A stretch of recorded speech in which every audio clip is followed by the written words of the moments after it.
നമസ്കാരം. ശ്രീകൃഷ്ണ കഥാമൃതം ഭാഗം 568 568. ഓം ഗം ഗണപതയേ നമഃ. ഓം സം സരസ്വതേ സ്വാഹ. ഓം ശ്രീ ഗുരുഭ്യോ നമഃ. ഓം ശ്രീ രംഗനാഥശർമ്മണേ നമഃ. നാരായണ നാരായണ നാരായണ നാരായണ നാരായണ നാരായണ നാരായണ നാരായണ നാരായണ നാരായണ നാരായണ.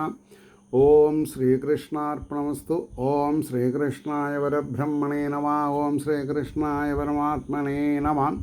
ഹരേ രാമ രാമ രാമ ഹരേ ഹരേ, ഹരേ കൃഷ്ണ കൃഷ്ണ കൃഷ്ണ ഹരേ ഹരേ. ശ്രീകൃഷ്ണ കഥാമൃതം ഭാഗം 568. ഇന്ന് 60-ാം സർഗം ലീലാകാന്ഡത്തിൽ തുടങ്ങണം. വീണ്ടും ഭവാഗ്നിപാനവും ഗോപികളുടെ ഭാവ ആവിഷ്കാരവും. ഭഗവാൻ എന്തൊക്കെ ചെയ്യണമെന്നുള്ളത് ഇവരെ ആവിഷ്കരിക്കുകയാണ്. അപ്പോൾ അതിൻ്റെ മുമ്പ് നമ്മൾ പറയേണ്ടത് 59-ാം സർഗത്തിലെ 26-ാമത്തെ ശ്ലോകമാണ് കഴിഞ്ഞ എപ്പിസോഡിൽ പറഞ്ഞു നിർത്തിയത്. പ്രലംബൻ അന്ന് അതിബലശാലിയായി ആ വിധം നിലംപതിച്ചുടൻ ഉയിർവിട്ടു നിൽക്കവേ നിലിംബർതൻ പുതുമലർ മഞ്ചു വൃഷ്ടിയെ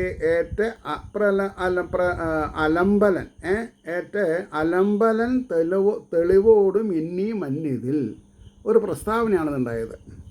അപ്പോൾ അതിൻ്റെ ശേഷമാണ് ഈ 60-ാം സർഗം തുടങ്ങുന്നത്. അത് ആദ്യത്തെ ശ്ലോകം പറയണു. കളിയിൽ തന്നെ ഗോപാലരെല്ലാം മുഴുകി നിൽക്കവേ മേഞ്ഞു നടന്നങ്ങോ ചെന്നെത്തി പൈക്കോളൊക്കെയും. ഈ പ്രലംബാസുരവധം കഴിഞ്ഞതിൻ്റെ ശേഷം കളിയിൽ തന്നെ ഗോപാലരെല്ലാം മുഴുകി നിൽക്കവേ മേഞ്ഞു നടന്നങ്ങോ ചെന്നെത്തി പൈക്കളൊക്കെയും. പാവങ്ങൾ വഴി കാണാതെ കുന്നിൻ ചെരുവിലപ്പുറം കരഞ്ഞുകൊണ്ടു പൈദാഹം പുറത്തിടാതെ ഉച്ചയിൽ. ദാഹമുണ്ട്, പുല്ല് തിന്നാൻ പോയി കുന്നിൻ്റെ ഒരു മറുവശത്ത് പോയി. അപ്പോൾ അവർക്ക് വഴി പഴിച്ചു, ഇങ്ങോട്ട് മടങ്ങി വരാൻ അറിയണില്ല അവർക്ക്. പാവങ്ങൾ വഴി കാണാതെ കുന്നിൻ ചെരുവിലപ്പുറം കരഞ്ഞുകൊണ്ടു പൈദാഹം പുറത്തിടാതെ ഉച്ചയിൽ. ഉച്ച സമയത്ത് പൊരിഞ്ഞ വെയിലത്തോട് ആ കാട് ഒന്നിൽ ഉൾപ്പെട്ടു സർവവും. രാമനും കൃഷ്ണനും വൃന്ദാവനത്തിൽ പല ദിക്കിലും തിരഞ്ഞെങ്ങു നോക്കിക്കൊണ്ട് അമ്പരന്നു. രാമനും ബലരാമനും ഈ പശുക്കളെ തേടി അമ്പരന്നു എന്നാണ് പറഞ്ഞത്. സമസ്തരും വഴി നീളെ വിളിച്ചിട്ടും കാണാൻ ഉൾപ്പൂവിലെത്രയും. മനസ്സിൽ വിഷമമുണ്ടായി. മാഴിയനാരുടൻ എമ്മട്ടോ ചിലതിനൊച്ച കേൾക്കയാൽ. പെട്ടെന്ന് ഏതൊരു ഭാഗത്ത് കുറച്ച് ഒച്ച കേട്ടു. ചിലതിനൊച്ച കേൾക്കയാൽ വെയിലത്തണഞ്ഞു ഗോപാലരെ വരും പ്രീതി പൂണ്ടുടൻ. കുറച്ച് സമാധാനമായി. പശുക്കളെ തെളിച്ചാട്ടി നടന്നാർ മുള്ളിലൂടവേ. കാട്ടിലല്ലേ. പശുക്കളെ തെളിച്ചാട്ടി നടന്നാർ മുള്ളിലൂടവേ. മുനിപുങ്കവർ തേടിയിടും മുകിൽ വർണ്ണൻ മനോഹരൻ കാളയണ്ട് വിഷം പോക്കി രക്ഷിച്ച കരുണാകരൻ വിളിച്ചാൽ നീട്ടി ഉച്ചത്തിൽ മേഘഗംഭീരസ്വനൻ. ഭഗവാൻ കുറച്ച് ഉറക്കെ വിളിച്ചത് പശുക്കളേനെ. പൈക്കൂട്ടങ്ങളുടൻ പേർ കേട്ട് അകറിക്കൊണ്ടടുക്കവേ കത്തിപ്പടർന്നിടും കാട്ടുതീ ഒന്നെങ്ങും പൊടുന്നനെ. കുറച്ച് ആൾക്കാരുടെ ശബ്ദം കേട്ടു, അവർ വന്നു. പിന്നെ ബഹുഭൂരിപക്ഷം പശുക്കളും കാണാനില്ല. അപ്പോൾ ഭഗവാൻ ഉച്ചത്തിലൊന്ന് വിളിച്ചു, അതിന് വിളി കേട്ടു, അവർ വന്നു, സന്തോഷമായി. പെട്ടെന്ന് സന്തോഷം മങ്ങി. എന്താ കാരണം? വലിയ ഒരു തീയ 4 പുറം പൊന്തി. കാളിയൻ്റെ വിഷം പോക്കി രക്ഷിച്ച കരുണാകരൻ വിളിച്ചാൽ നീട്ടി ഉച്ചത്തിൽ മേഘഗംഭീരസ്വനൻ. പൈക്കൂട്ടങ്ങളുടൻ പേർ കേട്ട് അകറുക എന്ന് പറഞ്ഞാൽ അവർ ശബ്ദിച്ചു എന്നർത്ഥം. കത്തിപ്പടർന്നിടും കാട്ടുതീ ഒന്നെങ്ങും പൊടുന്നനെ കരിമ്പുക വമിച്ചും. അപ്പോൾ കാട്ടുതീ ഉണ്ടെങ്കിൽ പുക ഉണ്ടാവും. ഇവിടുത്തെ പുക എങ്ങനെയാണ്? കരിമ്പുക എന്നാണ് പറഞ്ഞത്. കരിമ്പുഴയല്ല. കരിമ്പുഴ പാലക്കാട് ഭാഗത്തൊരു ഗ്രാമപ്രദേശം. ശ്രീരാമചന്ദ്രസ്വാമിയുടെ വലിയൊരു ക്ഷേത്രമൊക്കെ ഉണ്ട് ഇവിടെ. മാത്രമല്ല ജ്ഞാനാനന്ദ സരസ്വതി പറഞ്ഞ വലിയൊരു മഹാൻ ജന്മം കൊണ്ട നാടാണ് കരിമ്പുഴ. അദ്ദേഹത്തിന് അദ്ദേഹത്തിനെന്ന് പറഞ്ഞാൽ അദ്ദേഹം ഇപ്പോൾ ഇരിക്കണില്ല. എനിക്ക് കാണാൻ സാധ്യത ഉണ്ടായിട്ടുണ്ട്, പക്ഷെ അന്നറിയില്ല ഇദ്ദേഹം ആളെന്നുള്ളത് അറിയില്ല. മനസ്സിലായില്ലേ? അപ്പോൾ കാരണം ഈ പിന്നെ ദേശമംഗലം അടുത്ത് അവർക്ക് ആശ്രമമൊക്കെ ഉണ്ടായിരുന്നു. പക്ഷേ അന്നത്തെ ആശ്രമക്കാർ വേണ്ടത്ര ചിന്തിക്കാത്തത് കാരണം അദ്ദേഹം ആശ്രമം അവർക്ക് ഏൽപ്പിച്ച് കൊടുത്ത് നിങ്ങൾ എന്താ വെച്ചാൽ ചെയ്തോളൂ പറഞ്ഞിട്ട് അദ്ദേഹം സ്വയം മാറിപ്പോയി. മഹാന്മാരങ്ങനെയാണ്, മറ്റുള്ളവരെ തുരത്തി അദ്ദേഹം അവിടെ തന്നെ താമസിക്കുക. അങ്ങനെ മഹാന്മാർ ചെയ്യില്ല. കാരണം മഹാന്മാർ എവിടെ പോയാലും അദ്ദേഹം ഒടുക്കം കാലം കന്യാകുമാരി അടുത്ത് ജ്ഞാനകുടീരം പറഞ്ഞിട്ടൊരു സ്ഥലം ആശ്രമം സ്ഥാപിച്ചു. അവിടെ ഒരു 10-60 ഗംഭീരൻ ഗ്രന്ഥങ്ങൾ രചിച്ചിട്ടുണ്ട് അദ്ദേഹം. ഒരു 10-17 എൻ്റെ കയ്യിൽ തന്നെ ഉണ്ട്. അതിൽ പ്രധാനം മഹാഭാരത സർവസ്വം, മഹാഭാരതം കഥയുടെ ഒരു അബ്രിജ്ഡ് വേർഷൻ.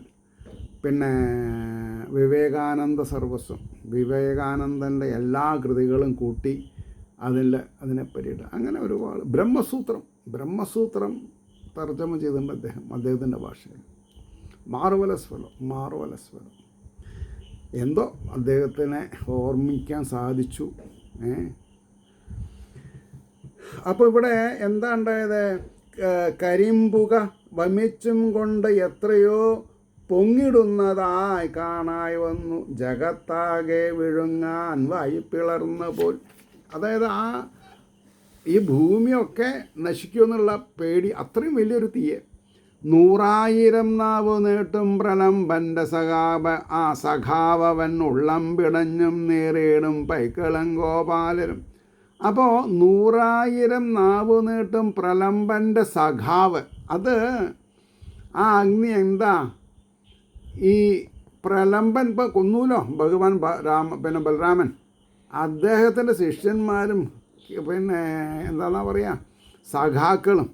സഖാവൻ ഇളം ഉള്ളം പിടഞ്ഞു നീറിയിടും പൈക്കളും ഗോപബാലരും മൃത്യുഭീതിയിൽ വെന്തു ഉള്ളം നീറിയിടുന്നവർ പോലവേ വാവിട്ടു കൃഷ്ണനെ തന്നെ വിളിച്ചു പുണ്യശാലികൾ. ഈ ഒരു ഗുണപാഠം മറക്കരുത്. പുണ്യശാലികൾക്ക് കൃഷ്ണ രാമ ഗോവിന്ദ, രാമ കൃഷ്ണ ഗോവിന്ദ എന്ന് ഒച്ചത്തിൽ വിളിക്കാൻ പറ്റുള്ളൂ, സംശയമൊന്നുമില്ല. പ്രത്യേകിച്ച് ഗുരുവായൂർ അമ്പലത്തിൽ 3 ശിവേലിയാണ്. ഒന്ന് ഏർലി മോർണിംഗ് ഒരു 7 o'clock, പിന്നെ ഉച്ച തിരിഞ്ഞ് ഒരു 4-4:30 മണിക്ക് ക്ഷേത്രം തുറക്കുമ്പോൾ ഒരു ശിവേലിയുണ്ട്, പിന്നെ അത്താഴ പൂജ കഴിഞ്ഞിട്ടൊരു ശിവേലിയുണ്ട്. ഈ 4 ശിവേലിക്കും അവസാനത്തെ പ്രദക്ഷിണം വാദ്യഘോഷങ്ങളില്ലാണ്ട് ഭക്തന്മാർ നാമം ചൊല്ലി ഹരേ രാമെന്നോ നാരായണ ജയ എന്നൊക്കെ അവർക്ക് ഇഷ്ടമുള്ളതൊക്കെ ചെല്ലാം. അങ്ങനെയാണ് ഭഗവാനെ അകത്തേക്ക് ആനയിക്കുക. എന്താ അതിന് കാരണം? ഭഗവാന് എന്തുണ്ടായാലും കൂടുതൽ സംതൃപ്തി നാമോച്ചാരണത്തിലാണ്. അതുകൊണ്ടാണ് പറഞ്ഞത് ഉള്ളം പിണഞ്ഞും നീറിയിടും പൈക്കളും ഗോപബാലരും മൃത്യുവീതിയിൽ വെന്ത ഉള്ളം നീറിയിടുന്നവർ പോലവേ വാവിട്ടു കൃഷ്ണനെ തന്നെ വിളിച്ചു പുണ്യശാലികൾ. കൃഷ്ണ കൃഷ്ണ കൃപാസിന്ധു. ആരായി കൃഷ്ണൻ? കൃപാസിന്ധു, കൃപയുടെ സമുദ്രമാണെന്ന് ആഴവും പരപ്പും അറിയിക്കാൻ പറ്റില്ല. കൃഷ്ണ കൃഷ്ണ കൃപാസിന്ധു കമലായതലോചന കാട്ടുതീയിൽ വേവും മുമ്പ് ഞങ്ങളെ കാത്തുകൊള്ളണേ. വലിയൊരു പ്രാർത്ഥനയാണ്. ഇവിടെ 2 തരം കാട്ടുതീയ. ഒന്ന് പ്രലംബാസുരൻ്റെ സഖാവ് തീയായിട്ട് വന്നു. പിന്നെ സംസാര സാഗരം എന്ന് പേരാണെങ്കിലും ആ സാഗരം എന്ന് പറഞ്ഞാൽ സമുദ്രം എന്നാ. പക്ഷേ അത് ഭയങ്കര ചൂടാണ്. എന്താ ചൂടെന്ന് പറയാൻ കാരണം? ആഗ്രഹാഭിലാഷങ്ങൾ നടക്കാതെ കണ്ട് കാമക്രോധ മത മത്സര ലോഭ ഭയാദികളാകുന്ന ചൂട് വേവും നമ്മൾ. അപ്പോൾ എന്ത് പറയണം? കൃഷ്ണ കൃഷ്ണ മഹായോഗിൻ, ഈ ഭവസാഗരം ഒന്ന് കടത്തിത്തരണേ എന്ന് പ്രാർത്ഥിക്കണം. അതിന് ഭക്തി വേണം. അതുകൊണ്ടാണ് ഇവിടെ പറഞ്ഞത് കമലായതലോചന കാട്ടുതീയിൽ വേവും മുമ്പ് ഞങ്ങളെ കാത്തുകൊള്ളണേ. നിന്നോടേതെങ്കിലും ബന്ധം പുലർത്തിയിടുകലേവനും ഏതെങ്കിലും തരത്തിൽ ശ്രീകൃഷ്ണ പരമാത്മാവിനോട് ബന്ധം പുലർത്തവർക്ക് പരിഭ്രമിക്കേണ്ടതാണ്. അപ്പോൾ പറഞ്ഞു, നിന്നോട് ഏതെങ്കിലും ബന്ധം പുലർത്തിയിടുകിൽ ഏവനും ദുഃഖിക്കേണ്ടി വരില്ലല്ലോ. ഇതിനെ നമ്മൾ മുഖവലിക്കെടുക്കണം. കൃഷ്ണ കൃഷ്ണ കൃഷ്ണ കൃഷ്ണ എന്ന് ഉച്ചത്തിൽ നിലവിളിക്കാൻ സാധിച്ചാൽ ആ വ്യക്തിക്ക് വേറൊരു പ്രശ്നവും വരില്ല. പ്രശ്നങ്ങൾ വന്നാലും അത് നോക്കാൻ ഒരാളുണ്ട്. ആരാൾ? ഭഗവാൻ കൃഷ്ണൻ തന്നെ. അപ്പോൾ കൃഷ്ണ കൃഷ്ണ മഹായോഗിൻ എന്നൊക്കെ പറയാം. കൃപാസിന്ധോ കമലായതലോചന എന്നൊക്കെ ഇങ്ങനെ ആർത്തനാദം മുഴക്കാം. അപ്പോൾ ദുഃഖിക്കേണ്ടി വരില്ലല്ലോ ഞങ്ങൾ നിന്നനുഗാമികൾ. അങ്ങയെ അനുഗമിക്കുന്ന ആൾക്കാരാണ്. അങ്ങ് പോയ വഴിക്ക് ജയ് വിളിച്ച് വരുന്ന ആൾക്കാരാണ്. കൃഷ്ണ ജയ ജയ കൃഷ്ണ ജയ ജയ. എത്രത്തോളം കൃഷ്ണൻ ജയിക്കട്ടെ എന്ന് പറഞ്ഞു, നമ്മൾ ജയിച്ചു. അങ്ങനെയാണ്. കാക്കൊല്ല പരീക്ഷ, അരക്കൊല്ല പരീക്ഷ, മുക്കാകൊല്ല പരീക്ഷ, വർഷാവസാനം പരീക്ഷ ഒക്കെ പാസ്സാവും നമ്മൾ. അപ്പോൾ പറയണു, ഞങ്ങൾ നിന്നനുഗാമികൾ ചങ്ങാതിമാർ തൻ ദൈന്യം കണ്ട് അരവിന്ദലോചനൻ ചൊല്ലിനാൻ പേടിയാകേതും. Nothing to worry. കണ്ണടയ്ക്കുവിനെ വരും. അത് മൂപ്പർക്ക് പ്രധാന. എന്ത് ലീല ചെയ്യുമ്പോൾ നമ്മൾ കണ്ണടയ്ക്കണം. എന്താ കാരണം? അദ്ദേഹത്തിൻ്റെ ലീലകളെ നമുക്ക് മനസ്സിലാക്കാൻ സാധിക്കില്ല. കണ്ണടയ്ക്കുവിനെ വരും ചിമ്മി സർവരും ഒപ്പം താൻ ഉടൻ കൺകൾ ഞൊടിക്കകം കാട്ടുതീ അമൃതം പോലെ സേവിച്ചു കരുണാനിധി. ഈ ഭവസാഗരത്തിൽ തിളച്ച വെള്ളം അദ്ദേഹം കുടിച്ചു പറ്റിക്കും. അദ്ദേഹത്തിനത് പ്രശ്നമില്ല. അമൃത സമാനം എന്നാണ് പറഞ്ഞത്. അദ്ദേഹത്തിന് എല്ലാം അമൃത. അതുകൊണ്ടാണ് പറഞ്ഞത്, കാട്ടുതീ അമൃതം പോലെ സേവിച്ചു കരുണാനിധി മെഴിക്കാമെന്നരുളവേ ഞങ്ങളും പൈക്കൊളക്കയും ഭാണ്ഡീരച്ചോട്ടിലാം നിൽപ്പത് എന്തൊരു മഹാത്ഭുതം. എങ്ങോ ഉണ്ടായിരുന്ന ആൾക്കാർ കണ്ണടയ്ക്കാൻ പറഞ്ഞു, കണ്ണ് തുറന്നോളാൻ പറഞ്ഞു. കണ്ണടച്ച് തുറക്കുമ്പോഴേക്കും ഞങ്ങളെല്ലാവരും പൈക്കളൊക്കെ ഭാണ്ഡീരം വലിയ ആൽവൃക്ഷത്തിൻ്റെ ചോട്ടിലാണ്. എങ്ങനെ ഞങ്ങൾ അവിടെ വന്നെത്തിയത്? ഈ കാട്ടുതീ എവിടെ പോയി എന്ന് നമുക്കറിയില്ല. ഭഗവാന് മാത്രമേ അറിയുള്ളൂ. ഭഗവാനോട് ചോദിക്കേണ്ട ആവശ്യമില്ല. എവിടേക്ക് പോയി ചോദിക്കേണ്ട ആവശ്യമില്ല. അദ്ദേഹം പാനം ചെയ്തു എന്നാണ്. അപ്പോൾ ചിന്മീ സർവരും ഒപ്പം താനുടൻ കൺകൾ ഞൊടിക്കകം കാട്ടുതീ അമൃതം പോലെ സേവിച്ചു കരുണാനിധി മിഴിക്കാമെന്നരുളവേ ഞങ്ങളും പൈക്കളൊക്കെയും ഭാണ്ഡീരച്ചോട്ടിലാം നിൽപ്പത് ഇത് എന്തൊരു മഹാത്ഭുതം. തീയിൽ നിന്ന് ഈ വിധം കാത്തുരക്ഷിച്ചൊരു മഹാപ്രഭു കേവലം മർത്യൻ അല്ല ഏതോ ദേവനെന്നോർത്തു സർവരും. അല്ലേ? തീയിൽ നിന്ന് ഈ വിധം കാത്തുരക്ഷിച്ചൊരു മഹാപ്രഭു കേവലം മർത്യനല്ല ഏതോ ദേവനെന്നോർത്തു സർവരും. ആയിക്കോട്ടെ. വാഴ്ത്തും ചങ്ങാതിമാരോടത്ത് അന്തിക്ക് അംബുജലോചനൻ ഓടക്കുഴൽ വിളിച്ചും കൊണ്ടണഞ്ഞാൻ നന്ദഗോപാലം. അപ്പോൾ കുട്ടികളൊക്കെ ഭഗവാനും ചെയ്ത് വിളിക്കുക.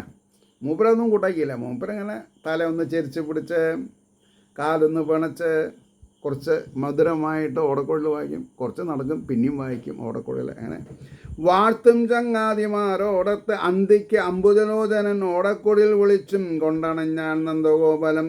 പടിയിൽ കാത്തുള്ളം പതറും പങ്കജാക്ഷികൾ. ഗോകുലവാസികൾ അവരവരുടെ മുറ്റത്ത് അങ്കണത്തിൽ പടിക്കലിങ്ങനെ നിൽക്കും. എന്തിനെ? ഭഗവാന്റെ ആ എഴുന്നള്ളത്ത് കാണാൻ. ആ എഴുന്നള്ളത്ത് എന്നുള്ളത് ഞാൻ വേണം വിചാരിച്ച് പറഞ്ഞത് തന്നെയാണ്. എഴുന്നള്ളത്ത് തന്നെയാണ്. ഭഗവാൻ എഴുന്നള്ളുകയാണ്. പടിയിൽ കാത്ത ഉള്ളം പതറും പങ്കജാക്ഷികൾ കമനീയാങ്കനെ തന്നെ നോക്കിനാർ കൺകുളിർക്കവേ പീലിക്കിരീടവും ഗോപിക്കുറിയും പുരികങ്ങളും നീലത്താരുതളോടൊത്ത കണ്ണിൻ്റെ കുളിർകാന്തിയും.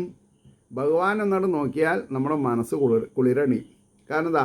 പീലിക്കിരീടവും ഗോപിക്കുറിയും പുരികങ്ങളും നീലത്താരുതളോടൊത്ത കണ്ണിൻ്റെ കുളിർകാന്തിയും ചെഞ്ചുണ്ടിൻ ചേലും ഓമൽ പൂങ്കവിൽ തട്ടി മനോഹരം.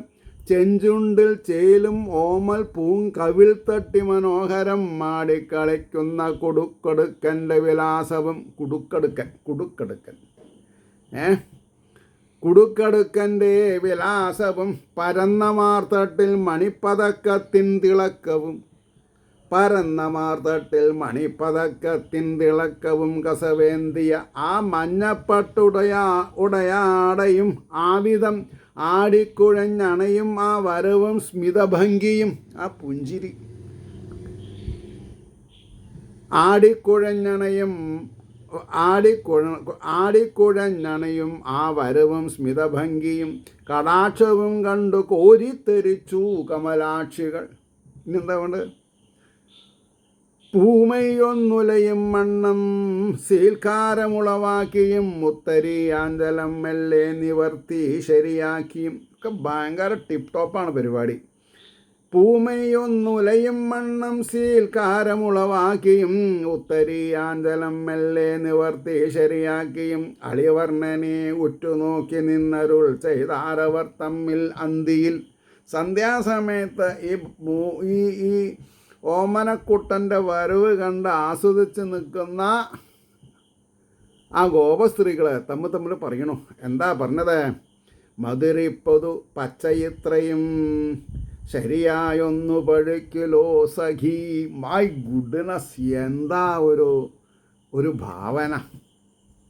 ഇപ്പം ആ സ്ത്രീകളുടെ നർമ്മസംഭാഷണത്തിന് പല അർത്ഥതലങ്ങളുണ്ട്. അത് ഏത് നമ്മളെടുത്താലും കുഴപ്പമില്ല.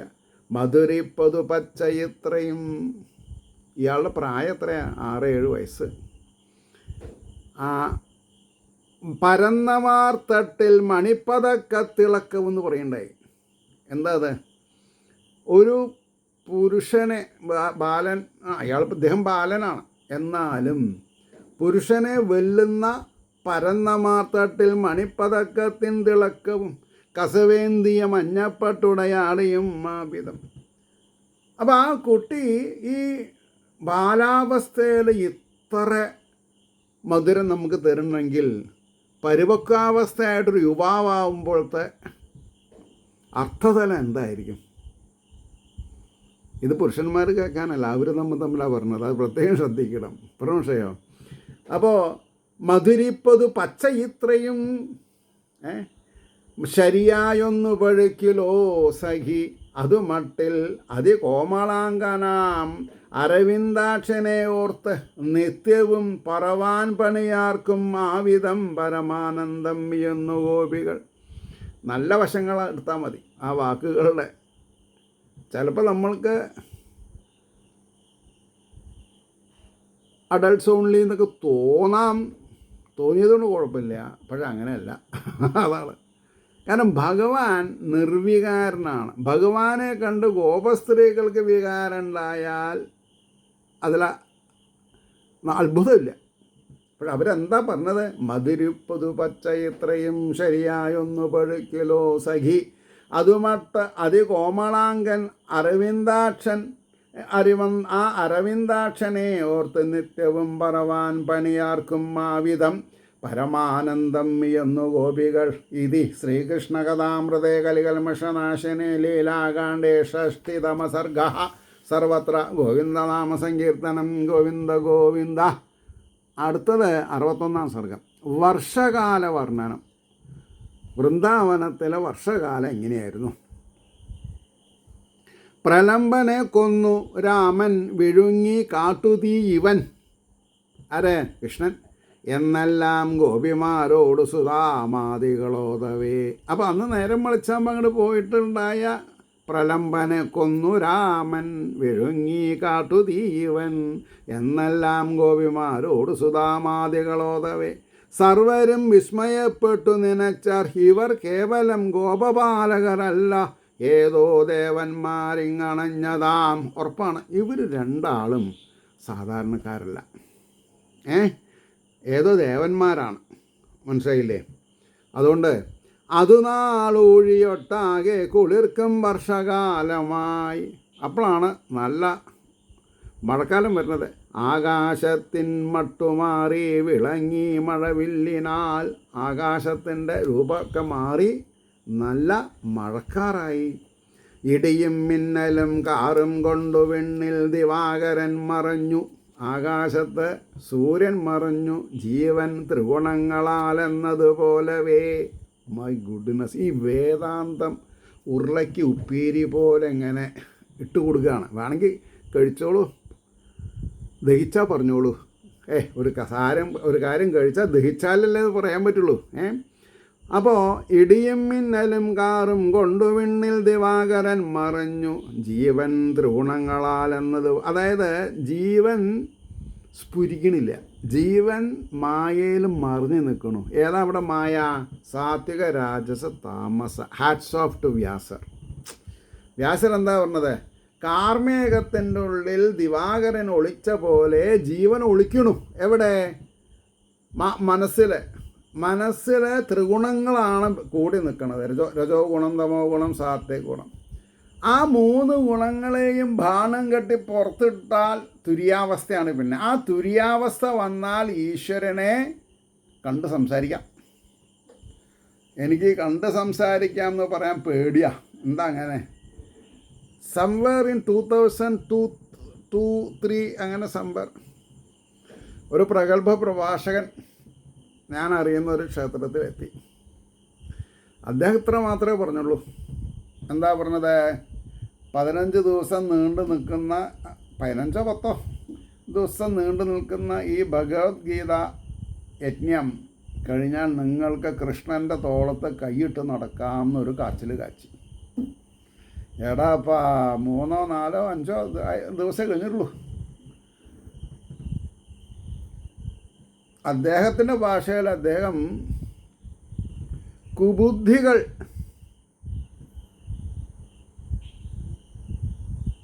ആടിത്തിമിർക്കുന്ന ഈ കാലത്ത്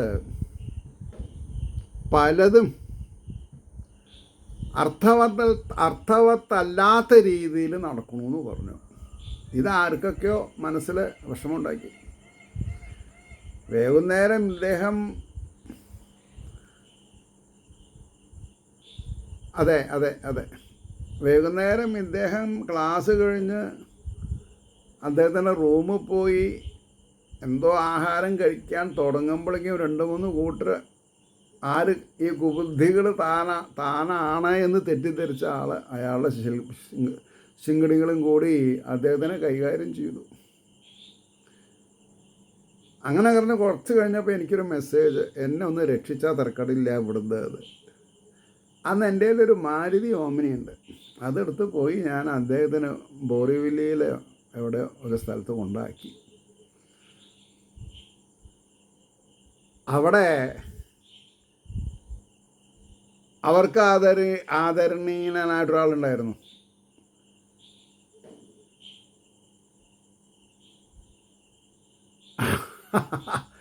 മുഖം തന്നില്ല ശരിക്കും പറഞ്ഞ. നമുക്ക് അതിൻ്റെ ആവശ്യമില്ല. അപ്പം എന്താ ഇത് സ്മരിക്കാൻ കാരണം? ഞങ്ങളുടെ നാട്ടിൽ മലയാളത്തിലൊരു പ്രോവർബുണ്ട്. എന്താ? ഉള്ളത് പറഞ്ഞാൽ കഞ്ഞിയില്ല, കടക്ക് കൊങ്കണ്യമ്മേ പടിപ്പുറത്ത്. ഒരു നാട്ടിലെ ഒറ്റയ്ക്ക് താമസിക്കുന്ന ഒരു സ്ത്രീ, കുറച്ച് കൊങ്കണുണ്ട്. അപ്പോൾ ഏറെക്കുറെ BBC ബ്രിട്ടീഷ് ബ്രോഡ്കാസ്റ്റിംഗ് കമ്പനി പോലെയാണ്. അവിടെ ഇവിടെ നടക്കുന്ന കാര്യം പറയാൻ വരും, സത്യം പറയുള്ളൂ. പക്ഷേ ഈ സത്യത്തിൻ്റെ ദോഷം എന്താ? കേൾക്കുന്ന ആൾക്ക് ദുഃഖം ഉണ്ടാക്കുകയാണെങ്കിൽ അപ്രിയ സത്യം പറയരുത് എന്ന് വേദത്തിലൊരു അനുശാസനമുണ്ട്, മഹാഭാരതത്തിലൊക്കെ. അതൊന്നും ആരും കേൾക്കില്ല, മനസ്സിലാക്കില്ല. അങ്ങനെ ഇവിടെ വന്ന് പറഞ്ഞു, നിങ്ങൾ വിചാരിക്കുന്ന കൂട്ടത്തിലൊന്നുമല്ല, ഇന്നവരെ നിങ്ങളെപ്പറ്റി ശരിക്കുള്ളത് പറഞ്ഞു. അത് സാധാരണ അന്നത്തെ ദിവസം ഈ വീട്ടിലാണ് കഞ്ഞി അമ്മയ്ക്ക്. അപ്പോൾ ഒരുത്തി പറഞ്ഞു കൊടുന്ന്, ഗൃഹസ്ഥ, ഇന്ന് കഞ്ഞിയില്ല അങ്ങക്ക്, നിങ്ങൾ എന്നെ പറ്റിയിട്ടാണ് പുരാതി പറഞ്ഞത്, അതുകൊണ്ട് കടക്ക പടിപ്പുറത്ത് കൊങ്കണ്ണി അമ്മയെ കഞ്ഞിയില്ലാതെ ഇത് പറഞ്ഞു. അപ്പോൾ അതേപോലെയാണ് എന്തെങ്കിലും പറയുമ്പോൾ നമ്മൾ സൂക്ഷിക്കണം. പിന്നെ പറയണത് ഇന്നതാവണം എന്ന് പറഞ്ഞിട്ടല്ല പറയണത്, പറയിപ്പിക്കുകയാണ്. ഇപ്പം ഇവിടെ എഴുതി വെച്ചിട്ടൊന്നുമല്ല. അപ്പോൾ ഭഗവാൻ സത്തും അസത്തും ഭഗവാൻ തന്നെ പറഞ്ഞ മാതിരി പ്രീതികരമായിട്ടുള്ള കാര്യങ്ങളെ പറയൂ എന്നുണ്ടെങ്കിലും അതിൽ ചിലത് നമ്മൾ അറിയാണ്ട് വഴുതി പോവും. അത് ഈശ്വരൻ കാക്കട്ടെ എന്ന് മാത്രമേ ഞാൻ മനസ്സിലാക്കൂ. അപ്പോൾ ഇവിടെ എന്തായി? ഇപ്പോൾ ഇടിയും മിന്നലും കാറും കൊണ്ട് വിണ്ണിൽ ദിവാകരൻ മറിഞ്ഞു ജീവൻ ത്രിഗുണങ്ങളാൽ എന്ന പോലവേ. അതാണ് സന്ദർഭം. എട്ടു മാസം കൈകൊണ്ട മഞ്ഞിൽ ജീവനമാം ധനം. 7-8 മാസം കൈകൊണ്ട മഞ്ഞിൽ ജീവനമാം ധനം. വേണ്ട കാലത്തു വർഷിപ്പാൻ തുടങ്ങി ലോകബാന്ധവൻ. വലിയ ഒരു സയൻസ് ഇവിടെ പറഞ്ഞു. എത്ര ആൾക്ക് മനസ്സിലായി എന്നറിയില്ല. ഈ ദിവാകരൻ അതായത് സൂര്യൻ 7-8 മാസം കൊണ്ട് ഭൂമിയിലുള്ള ജലാശയങ്ങളെ നീരാവിയാക്കി ആകാശത്തിൽ ഉയർത്തി കാറ്റിൻ്റെ സഹായത്തിൽ കാർമേഘങ്ങളെ കൂട്ടിമുട്ടിച്ച് മഴ പെയ്യിപ്പിക്കണമെന്നാണ് പറഞ്ഞത്. 7-8 മാസം കൈകൊണ്ട മഞ്ഞിൻ ജീവനമാം ധനം. മഞ്ഞിൻ്റെ ജീവനം എന്താ? വെള്ളമാണ്. ആ വെള്ളം ഉപ്പുരസമാണ് കടലിൽ. പക്ഷേ ഇവിടെ ഒരു ഡിസ്റ്റിലേഷൻ ഏർപ്പാട് നടക്കുന്നുണ്ട്. എന്താ? സൂര്യകിരണങ്ങളാൽ ഉപ്പുവെള്ളം മേപ്പെട്ട് പോയി അത് മഴയായിട്ട് പെയ്യുമ്പോൾ അവിടെ വലിയൊരു ഫിൽട്ടർ പരിപാടി നടക്കുന്നുണ്ട്. അതിനൊന്നും നമ്മൾ ഈശ്വരന് നന്ദി പറയണില്ല. അതുകൊണ്ടാണ് ഈ ഭൂകമ്പമൊക്കെ ഉണ്ടാവുന്നത്. ഭൂകമ്പും ഉരുൾപൊട്ടലും ഉണ്ടാവുന്നത് എന്താ? ഈശ്വരനെ സ്തുതിക്കണത് പോരാ, ഈശ്വരനെ നെവർമൈൻഡായിട്ട് കാണുകയാണ്. പ്രകൃതിയുടെ നിയന്താവാണ്, നിയാമകനാണ് എന്നറിയാണ്ട് പ്രകൃതിയെ ചൂഷണം ചെയ്യുമ്പോൾ പ്രകൃതി പ്രതികരിക്കും. പ്രകൃതി പ്രതികരിക്കണമെങ്കിൽ ഈശ്വരൻ്റെ അനുവാദം ഇല്ലാണ്ട് പ്രതികരിക്കില്ല. അതിന് ഈശ്വരനെ കുറ്റം പറഞ്ഞ് യാതൊരു കാര്യമില്ല.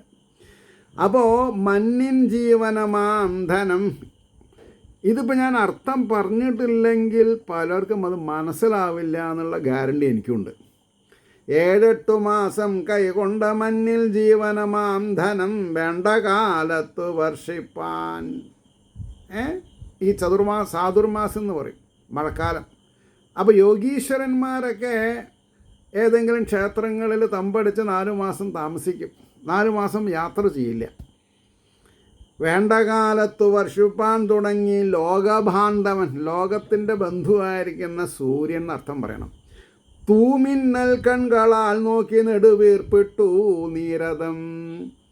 തൂമിന്നൽ കൺകളാൽ നോക്കി, ഇല്ല ഇടിമിന്നൽ കാണുമ്പോൾ നെടുവീർപ്പിട്ടു നീരഥം. പാരിന്നു തൻ ജീവനവും നൽകി നല്ലോറുകൾ പോലവേ. അപ്പം നീരഥം, സമുദ്രം നിറയും ഇല്ലേ മഴക്കാലത്തെ. എന്നാൽ സമുദ്രം എപ്പോഴും നിറഞ്ഞിട്ടുണ്ട്, അത് വേറെ കാര്യം. അപ്പോൾ ഇവിടെ പാരിന്നു തൻ ജീവനവും നൽകി നല്ലോറുകൾ പോലവേ.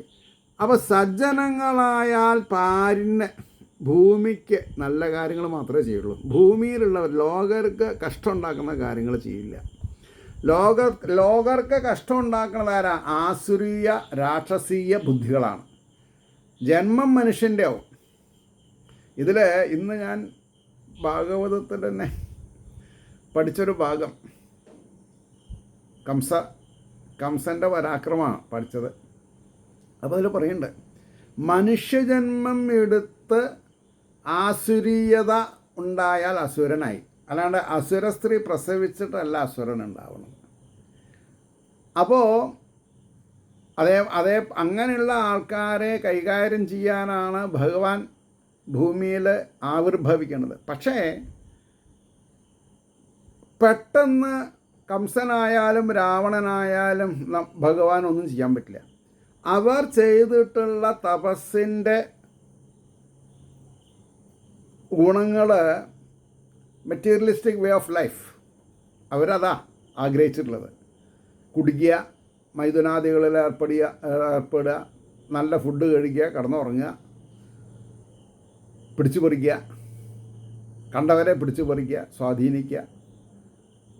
അപ്പോൾ അവർ ചെയ്ത തപസ്സിൻ്റെ ഗുണഗണങ്ങൾ കഴിയണവരെ ഭഗവാൻ നാരായണനും കാത്തിരിക്കാനേ നിവൃത്തിയുള്ളൂ. അല്ലെങ്കിൽ ഭഗവാന് നേരിട്ടിട്ട് വൈകുണ്ഠത്തിൽ നിന്ന് തന്നെ തൃച്ചക്രങ്ങൾ അയച്ചാൽ പോരെ? അത് പറ്റില്ല. അപ്പോൾ ഓരോരുത്തരും വാങ്ങിയിട്ടുള്ള വരങ്ങളുണ്ട്. ഇപ്പോൾ കംസനെ കൊല്ലാൻ ഒരു അശരീരി ഉണ്ടായിരുന്ന ദേവിക്ക് ഉണ്ടാവുന്ന 8ാമത്തെ ആൺകുഞ്ഞ് ഇവനെ വധിക്കുന്ന പറഞ്ഞത്. അത് കേട്ടിട്ടാണ് കംസന് ഹാലളകിയത്. പക്ഷേ കംസൻ എത്രയോ സബോർഡിനെ അയച്ചു, എത്രയോ കുട്ടികളെ തൽക്കൊല ചെയ്തു, എന്നിട്ടും സംഭവിക്കാനുള്ളത് സംഭവിച്ചു. ഇത് ഭാഗവതായാലും രാമായണത്തിലെ രാവണൻ്റെ പരാക്രമങ്ങളും ശ്രീരാമൻ രാവണനെ വധിച്ചതൊക്കെ നമ്മൾ വായിക്കണു, പഠിക്കണു. എന്നിട്ടും ആ തത്വശാസ്ത്രങ്ങളെ നമ്മൾ കാറ്റിൽ പടർത്തിക്കൊണ്ട്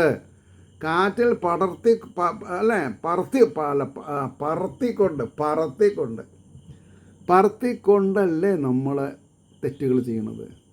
അവിടെ നമ്മൾ ലജ്ജിക്കപ്പെടേണ്ട ആൾക്കാരാണ്. എന്തുകൊണ്ടാണ് അത് കാരണം? ഈശ്വരൻ അത് എവിടെയോ അങ്ങ് ദൂരെ ദ്വൈതത്തിലാണ് എന്ന് നമ്മൾ വിചാരിച്ചു. ഈശ്വരൻ അവരവരുടെ ഹൃദയകമലത്തിലാണ് എന്നറിയണ ആൾക്കാർ എത്ര ആൾക്കാരുണ്ട്? അവരൊക്കെ വിജയിക്കും ജീവിതത്തിൽ. അതുകൊണ്ടാണ് പറഞ്ഞത്, ചൂടാൽ തളർന്ന മണ്ണാകെ മഴ കൊണ്ട് കൊളുർത്തുപോയി. ചൂട് കൊണ്ട് വെന്ത് നീറിയിട്ട് വിണ്ട് കീറിയിട്ടുള്ള പാടങ്ങളൊക്കെ വെള്ളം കൊണ്ട് നടക്കുമ്പോഴേക്കും ചളിയായി അല്ലേ? ആരാ ഏജൻ്റ്? വെള്ളം. മഴക്കാലം. ചൂടാൽ തളർന്ന മണ്ണാകെ മഴ കൊണ്ട് കുളിർത്തുപോയി, തപസ്സിൻ്റെ ഫലം കൈവന്നവൻ്റെ തനു പോലവേ. തപസ് കൊണ്ട് ഫലം കൈവന്നവൻ്റെ തനു ശരീരം പോലവേ എന്ന് പറഞ്ഞ എന്താ അർത്ഥം? തപസ് ചെയ്യുമ്പോൾ എല്ലും തോലാവും, കണ്ണിൻ്റെ ഒരു മിന്നാമിനുങ്ങ് പോലെയുള്ള ഇതേ ഉണ്ടാവുള്ളൂ. പക്ഷേ വരം കിട്ടിയാലോ ശരീരം നന്നായി. അപ്പോൾ തപസ്സിൻ്റെ ഫലം കൈവന്നവൻ്റെ തനു പോലവേ, ഇരുളാൽ മങ്ങി നക്ഷത്രം മിന്നാമിന്നുങ്ങുകൾ വേദം മറഞ്ഞു കലിയിൽ വേണ്ട വാദങ്ങൾ പോലവേ. വേണ്ട അവാദങ്ങൾ, വാദങ്ങളല്ല അവാദങ്ങൾ എന്നാ വാക്ക്. വേണ്ട എന്നിട്ട് ദീർഘണ്ട, അപ്പോൾ അത് അകാരം കൂട്ടി വായിക്കണം. വേണ്ട അവാദങ്ങൾ പോലവേ. ഇടി കേൾക്കെ ഉടൻ ഭേഗം തുടങ്ങി വലുതാം ജപം. എന്താ ഭേഗം എന്ന് പറഞ്ഞാൽ?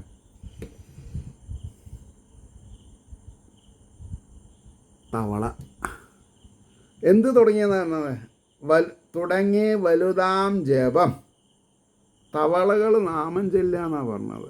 ഇത് വേസ്യർക്ക് മാത്രമല്ലേ പറയാൻ പറ്റൂ. നമ്മൾ എപ്പോഴെങ്കിലും, നമ്മളൊക്കെ നാട്ടിൽ ജനിച്ച് വളർന്നുള്ള ആൾക്കാരാണ്. അപ്പോൾ ഇപ്പം എൻ്റെ കുട്ടിക്കാലത്ത്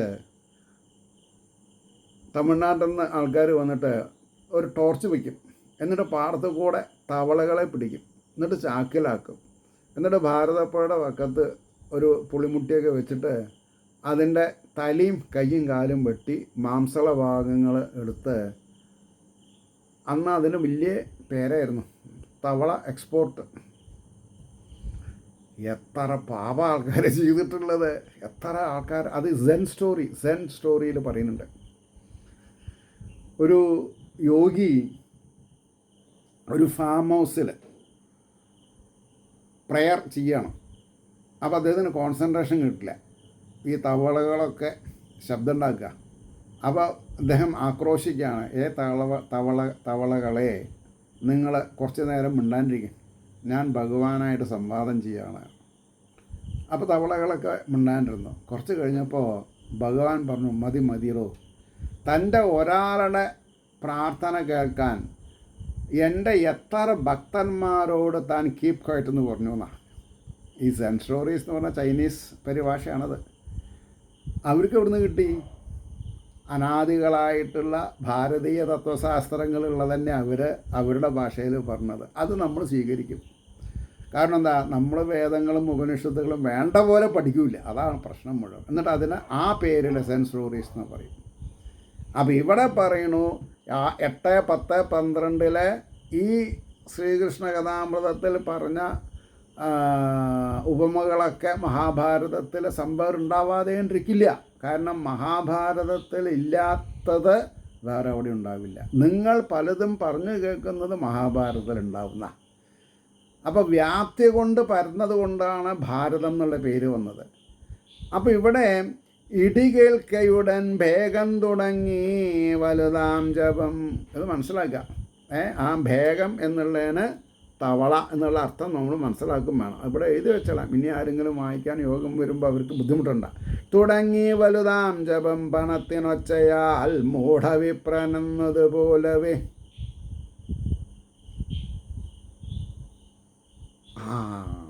ഇവിടെ ശ്രദ്ധിക്കണം. പണത്തിനൊച്ചയാൽ മൂഢവിപ്രനെ എന്നതുപോലെ. ഈ മന്ത്രം 3 തരം, അത് പറയാണ്ട് പോകാൻ പാടില്ല. ഒന്ന് മനസ്സിൽ ജപിക്കുന്നത്, അതാണ് ഉത്തമം. പിന്നെ ചുണ്ടുകൾ അനക്കി ജപിക്കുന്നത്. പിന്നെ 3 ഉറക്ക ജപിക്കുന്നത്. എന്നാൽ മന്ത്രം എന്നുള്ള വാക്കന്നെ മനസ്സിൽ ജപിക്കണത് എന്നാണ്, മന്ത്രിക്കുക എന്നാണ്. രാജാവിനോട് മന്ത്രിമാർ മന്ത്രിച്ചു. ഇപ്പം എന്താ ഉണ്ടായത്? കാമുകി കാമുകനോട് മന്ത്രിച്ചു, കാമുകൻ കാമുകിയോട് മന്ത്രിച്ചു. ചെവിട്ടിൽ പറയാം, അല്ലെങ്കിൽ കോഡ് ഭാഷ. അതാണ് ഈ തന്ത്രശാസ്ത്രം. ഈ മന്ത്രത്തിൻ്റെ കോഡ് ഭാഷയാണ്. തമിഴ്നാട്ടിലുള്ളവരെ മന്ത്രം ചൊല്ലി ഈശ്വരനെ ഉപചരിക്കും. കേരള ബ്രാഹ്മണർ നമ്പൂതിരിമാർ താന്ത്രിക ചടങ്ങുകൾ കൊണ്ട് ഈശ്വരനെ ആരാധിക്കും. ഈ ഭഗവതി സേവയിൽ ലളിതാ സഹസ്രനാമം ജപിക്കണത് ഒരു 40 കൊല്ലമായിട്ടേ ഉള്ളൂ. മുമ്പ് തുടങ്ങിയില്ല, സമ്മതിക്കില്ല അവർ. അതിൻ്റെ ആവശ്യമില്ല. ഇനി അതും വേണമല്ലോ, അവരെ കുറ്റം പറയണ്ട. താന്ത്രികമായിട്ട് ചെയ്യുന്ന ഭഗവതി സേവയും അർത്ഥം അറിയാതെ കൊണ്ട് നിലവിളിച്ച് കൂക്കുന്ന ലളിതാ സഹസ്രനാമ അർച്ചനയും മോശം. എനിക്കത് പറയാണ്ടിരിക്കാൻ വയ്യ. ഞാൻ എന്തുകൊണ്ടാണ് പ്രൊഫഷണൽ ആചാര്യനാവണ്ടെന്ന് എൻ്റെ ഗുരുനാഥൻ പറഞ്ഞത്. എടോ, താൻ വിചാരിക്കണ പോലെയൊന്നുമല്ല, പല വേഷങ്ങളും താൻ കെട്ടേണ്ടി വരും, താൻ കെട്ടാൻ നിർബന്ധിതനാവുന്ന. ശരിയാണതൊക്കെ. അപ്പോൾ ഞാൻ കുറേയൊക്കെ സ്ഥലത്ത്, ഒരു പേര് കേട്ട സ്ഥലത്ത് പോയിട്ട് എന്നെ സെക്രട്ടറി പരിചയിച്ചു. ഉടനെ നോട്ടീസ് കൈ തന്നിട്ട് പറയാം, അതെ പാരായണത്തിൻ്റെ ഇടയ്ക്കിടയ്ക്ക് ഒന്ന് വെച്ച് കാച്ചിക്കൊള്ളണേ. എന്ത് ഇതാ ഇന്ന ദിവസം ഇന്ന പൂജകൾ. ഞങ്ങൾ പറഞ്ഞാൽ കേൾക്കില്ല, ആചാര്യൻ പറഞ്ഞാൽ കേൾക്കും. ഞാൻ പറഞ്ഞു, കടന്നു വരൂ ഇന്നത്തെ ഭാഗ്യം. അതിന് പറ്റിയ ആൾക്കാരോട് പറയൂ, ഞാൻ ചെയ്യില്ല പറഞ്ഞു. ചുരുക്കി പറഞ്ഞാൽ 2-2.5 ദിവസം എന്നെ കണ്ട മൂപ്പര് തലവെട്ടി പോവും. പിന്നൊരു സന്ദർഭം കിട്ടി, അത് ഞാൻ ഇവിടെ പറയണില്ല. അന്ന് മുതൽക്ക് ഞങ്ങൾ ഫ്രണ്ട്സായി. അങ്ങനെ ഭഗവാൻ എനിക്കൊരു സന്ദർഭം തന്നു.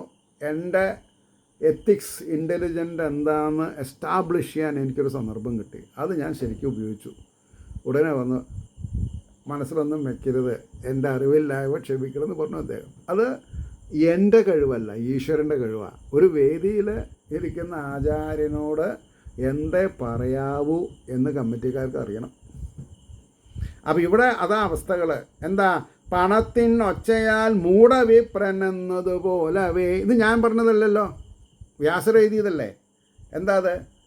പണം കാണുമ്പോൾ മന്ത്രങ്ങൾ ഉറക്കെ ജപിക്കണത് മൂഢവിപ്രന്മാരാണെന്ന്. ഹേ ഹരിദാസ്, കേട്ടുവോ? എൻ്റെ ഒറ്റ മിത്രമാണ്, എൻ്റെ വത്സല ശിഷ്യനാണ്. ആര്? ഹരിദാസ്. കമൻറ്റിൽ പറയണം, കേട്ടു വെച്ചാൽ കേട്ടു എന്ന് പറയണം. അപ്പം എന്താ? പണത്തിനൊച്ചയാൽ മൂഢവിപ്രൻ എന്നതുപോലവേ. അങ്ങനെ ആവരുത് നമ്മൾ കേട്ടോ. ആയിക്കോട്ടെ.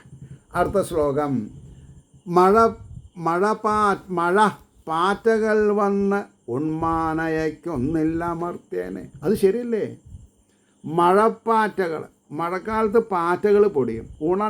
അന്നൊക്കെ ഈ ചിമ്മിണി വിളക്കാണ്. വ്യാസരൊക്കെയുള്ള കാലത്ത് ഇലക്ട്രിസിറ്റി ഉണ്ടാകുമെന്ന് മൂപ്പര് വിചാരിച്ചിട്ടില്ല. അപ്പോൾ ഈ ഇലക്ട്രിസിറ്റിയിൽ ഈ കീടങ്ങൾ വരാൻ ഈ കല്യാണ വീട്ടുകൾ സപ്താഹവേദിയിലൊക്കെ എന്താ പണ്ട് ചെയ്തിരുന്നത്, ഒരു ന്യൂസ് പേപ്പറിൻ്റെ ഒരു ക്വാർട്ടർ പേജ് എടുക്കും. എന്നിട്ട് അത് ഒന്ന് വെളിച്ചെണ്ണയിലോ എന്തെങ്കിലും ഒന്ന് മുക്കും. എന്നിട്ട് അതിലൊരു തൂക്കും. അപ്പോൾ ഈ ജീവികളൊക്കെ ആ പേപ്പറിൽ പോയി ഒട്ടും. അത് കേട്ടിട്ടുണ്ടാവും എൻ്റെ ശിഷ്യൻ ഹരിദാസ്. അത് കേട്ടിട്ടുണ്ടെങ്കിൽ ശരിയാണോ എന്നുള്ളത് എന്നോട് പറയണം. അപ്പം മഴപ്പാറ്റകൾ വന്ന ഉണ്മാനയക്കുന്നില്ല അമർത്യനെ ധ്യാനിപ്പാൻ തുടരും നേരം ദുർവിചാരങ്ങൾ പോലവേ. ഇനി എന്താ ഇവിടെ ഉപമിക്കാത്തത്? ശരിയല്ലേ? ഈശ്വരോപാസന ചെയ്യുമ്പോൾ ഏത് വിചാരിക്കാൻ പാടില്ല എന്ന് നമ്മൾ വിചാരിക്കണോ ആ ദുർവിചാരങ്ങളെ നമുക്ക് തരും. ആര് തരും? ഭഗവാൻ തരും. കാരണം എന്താ? സമയമായില്ല പോലും നേരാവാനുള്ള സമയമായിട്ടില്ല. എന്നെ നേരാവാനുള്ള സമയമാണെങ്കിൽ ദുർവാസനകളെ നമ്മൾ ആഗ്രഹിച്ചാൽ കൂടി വരില്ല. എനിക്കൊരു 18 വയസ്സുള്ളപ്പോഴാണ് ഈ യക്ഷി പറഞ്ഞിട്ട് മലയാറ്റൂർ രാമകൃഷ്ണൻ്റെ ഒരു സിനിമ വന്നത്. അപ്പോൾ ഞങ്ങൾ പുഴയുടെ വക്കത്താണ് താമസം. ഞാൻ ആദ്യത്തെ ഷോ തന്നെ പോയി കണ്ടു. ഏടാ അപ്പം ആ പിക്ചർ അവിടുന്ന് പോണവരെ രാത്രി ഉറങ്ങിയിട്ടില്ല. ഈ സെക്കൻഡ് ഷോൻ്റെ സൗണ്ട് ട്രാക്ക് വീട്ടിൽ കേൾക്കും, യക്ഷി വരുന്നതായിട്ട്. കണ്ണടച്ച അതിൻ്റെ ഒരു നാരായണ നാരായണ എന്നൊക്കെ ഞാൻ ജപിക്കും. പക്ഷേ ഇത്ര സീരിയസ് ആയിട്ടില്ലല്ലോ. പക്ഷേ ഞാനത് മറക്കില്ല. എന്തൊക്കെയാ വിക്രസ് കുട്ടിക്കാലത്ത്. യക്ഷി ഞാൻ മറക്കില്ല, പേടിച്ചിട്ടേ. അങ്ങനെയൊക്കെയാണ് കാര്യങ്ങളുടെ കിടപ്പ്. എന്താ ചെയ്യുക? ധ്യാനിപ്പാൻ തുടരും നേരം ദുർവിചാരങ്ങൾ പോലവേ പുറവെള്ളം കലർന്നേറെ കലങ്ങിയ മുനാജലം. പുറവെള്ളം എന്ന് പറഞ്ഞാൽ ഈ പാടത്തു നിന്നൊക്കെ വരുന്ന വെള്ളങ്ങൾ, യമുന എന്നല്ല, എല്ലാ ജലസ്രോതസ്സുകളെയും മലിനാക്കും. അതായത് നല്ല ചായയുടെ കളർ മാതിരിയാകും. എന്നിട്ട് ബ്രെഡ് വരുന്ന കൂട്ടത്തിൽ, ഈ ഭാരതപ്പുഴയിൽ ബ്രെഡ് വരുന്ന കൂട്ടത്തിലാണ്, ഈ ബ്രെഡിൻ്റെ ഷേപ്പിലാണ് വലിയ പത ഫോമായിട്ട് വരും. അതൊക്കെ ഇങ്ങനെ ഓളത്തിൽ വീണ് കാണാൻ ഭയങ്കര രസമാണ്. പുറവെള്ളം കലർന്നേറെ കലങ്ങിയ മുനാജലം അന്യദോഷ വിചാരത്താൽ അകതാരെന്ന പോലവേ. അതാ വേറെ ഉപമ. അന്യദോഷ വിചാരത്താൽ വേറൊരാൾ നന്നാവരുതെന്ന് വിചാരിച്ചാൽ നമ്മുടെ മനസ്സ് പാപപങ്കിലായി. അതേപോലെ ഇതിനേക്കാൾ വലിയ ഉപമകളില്ല. വേറൊരാൾ നന്നാവണമെന്ന് വിചാരിച്ചാൽ നമുക്ക് ഉറക്കം കിട്ടും. വേറൊരാൾ നന്നാവരുതെന്ന് നമ്മൾ വിചാരിച്ചാൽ അന്യദോഷ വിചാരത്താൽ അകതാരെന്ന പോലവേ കേടുവരും. വീട്ടിനുൾ പൂകി മനുജൻ വാണാൻ കാറ്റടി കാരണം. ഇല്ലേ? ഈ കാറ്റുള്ളപ്പോൾ മരങ്ങൾ വീഴും, അപ്പോൾ നമ്മുടെ ജീവഹാനി പറ്റും. അപ്പോൾ കാറ്റടിക്കുമ്പോൾ നമ്മൾ അവരവരുടെ വീട്ടിൽ വന്നിരിക്കണം. വീട്ടിനുൾ പൂകി മനുജൻ വാണാൻ കാറ്റടി കാരണം ലോകവിഭ്രാന്തി കണ്ട് അന്തർമുഖനാം യോഗി പോലവേ. എന്താ പറഞ്ഞത്? ലോകത്തിൻ്റെ വിഭ്രാന്തി കണ്ടാൽ അന്തർമുഖനായിട്ടുള്ള യോഗി കണ്ണടച്ചിരിക്കണം എന്നർത്ഥം. പറയാൻ പാടില്ല, കേൾക്കില്ല ആൾക്കാർ. അന്തർമുഖത്വം ബഹുമുഖൻ ആവുക. ബാഹ്യമായ വസ്തുക്കളെ ബഹിർമുഖനാവണോ അന്തർമുഖനാവണോ? അന്തർമുഖനാവും. അതിനാണ് അധോക്ഷജൻ. എന്നെ, അതായത് ഞാൻ 2003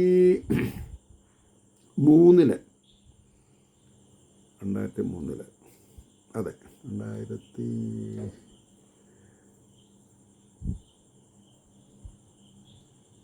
2003 പട്ടാമ്പി പടിഞ്ഞാറേമാടൻ ദേവസ്വത്തിൽ എനിക്കൊരു പ്രഭാഷണം കിട്ടി.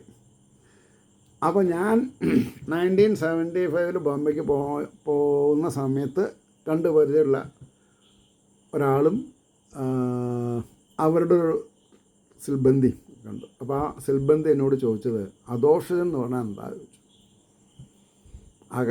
അകക്കണ്ണ് കൊണ്ട് ഭഗവാനെ നിരീക്ഷിക്കുന്നവൻ എന്നർത്ഥം പറഞ്ഞു. മനസ്സിലാക്കിയാണ് അദ്ദേഹത്തെ. അപ്പോൾ ഇവിടെ വീട്ടിനുൾ പൂകി മനുജൻ വാണാൻ കാറ്റടി കാരണം വിഭ്രാന്തി കണ്ട അന്തർമുഖനാം യോഗി പോലവേ തേഞ്ഞ മാർഗം വഴുക്കാർന്നു മാർഗുന്നു പല ഭാന്തരും. തേഞ്ഞ മാർഗം, അതായത് മിനുസുള്ള സ്ഥലത്ത് വെള്ളം തട്ടിയാൽ വഴുക്കും. പ്രത്യേകിച്ച് പാടത്തൊക്കെ നടക്കുമ്പോൾ തേഞ്ഞ മാർഗം വഴുക്കാർന്നു മാഴുകുന്നു പല പാന്തരും. പല എന്നുള്ളൂ, എല്ലാവരും ഇല്ല. പൂർവാചാരങ്ങൾ പാലിച്ചു പോരും മനുഷ്യർ പോലവേ.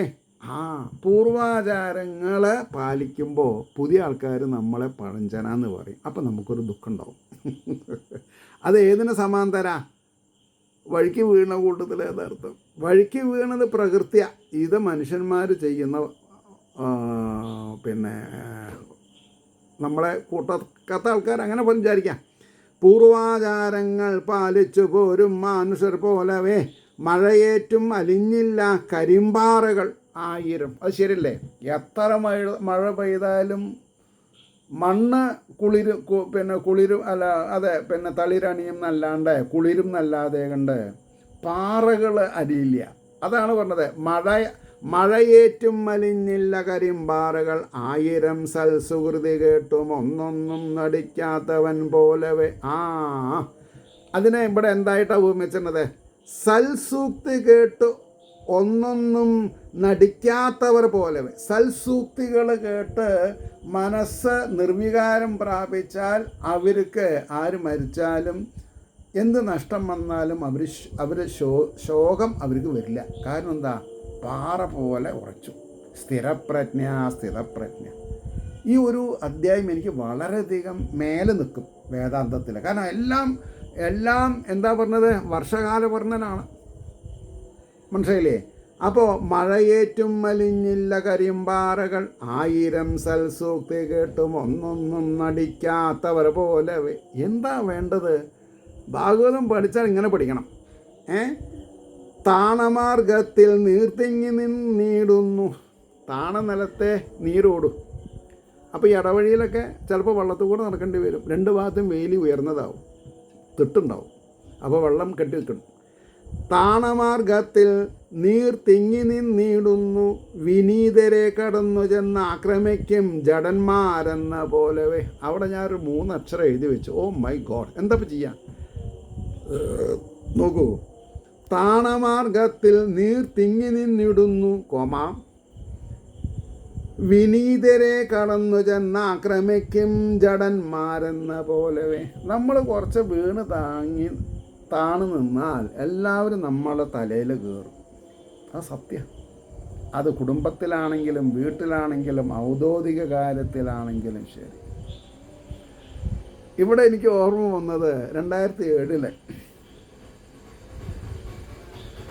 മുള്ളൻഡിലൊരു സപ്താഹം, മൂലാണ് ഒരു വ്യക്തി ആണ് നടത്തണത്.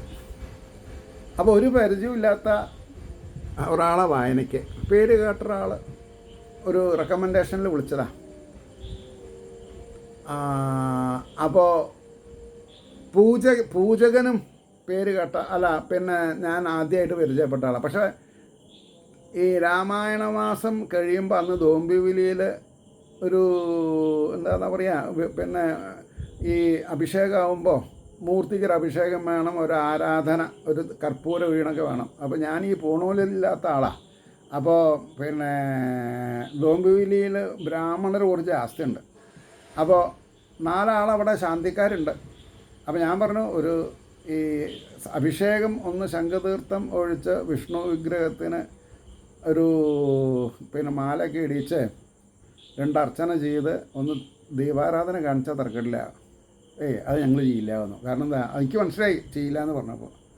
നമ്മൾ ഈ പൂണൂലില്ലാത്ത ഒരാളുടെ ഒപ്പം അതാ ഒരു കാര്യങ്ങൾ ഉൾക്കൊള്ളാത്തത് കൊണ്ടുള്ള ഒരു പ്രശ്നമാണ്. എനിക്കതിൽ പ്രശ്നം ഉണ്ടായി. അപ്പം ഞാനിത് മനസ്സിലാക്കിയിട്ട് സപ്താഹത്തിന് ഹോതാവായിട്ട് വരുന്ന ആൾ പിറ്റേ ദിവസം സപ്താഹം തുടങ്ങിയ അങ്ങനെ അയാൾ വന്നു.